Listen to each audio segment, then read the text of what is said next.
V malém městečku poblíž zavřené pizzerie Freddy Fazbear's Pizza se blížily Vánoce. Bývalí obyvatelé této podivné pizzerie, animatronici Freddy, Bonnie, Chica a Foxy, cítili osamělost v opuštěných prostorech a toužili po vlastním vánočním zázraku.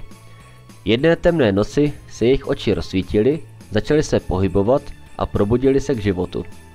Tito animatronici, kteří kdysi bavili děti, nyní chtěli najít způsob, jak přinést radost do života malých obyvatel města. S nevídaným nadšením začali plánovat svůj vlastní podnik. Freddy převzal roli vánočního zpěváka, s jeho charakteristickým hlasem zpíval oblíbené vánoční písně. Bonnie s kytarou ve svých mechanických rukou vytvořil okouzlující světelný displej, který osvětloval celé město. Chica, věrná kuchařka, se chopila pekárny a začala připravovat nejvíc vynikající vánoční dobroty, které byly kdy ochutnány. Foxy, námořník mezi animatroniky, připravil vzrušující pirátské představení, které okouzlilo všechny přítomné. Když přišel další den, malý Tim, který smutně procházel kolem zavřené pizzerie, nevěděl, co se stalo. Animatronici se mu představili a s úsměvem mu řekli, že připravují něco zvláštního pro toto vánoční období.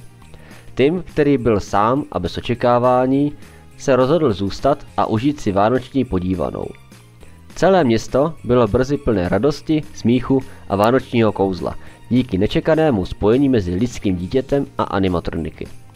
Obyvatelé se shromáždili kolem pizzerie, naslouchali vánoční hudbě, ochutnávali lahodné pečivo od Chicky a obdivovali pirátské kousky od Foxyho. Všechno bylo tak magické, že i opuštěná pizzerie se stala místem, kde se zázraky stávají skutečností.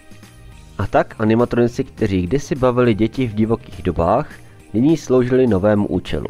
Přinášeli radost a štěstí všem, kteří přišli do jejich nečekané vánoční oázy.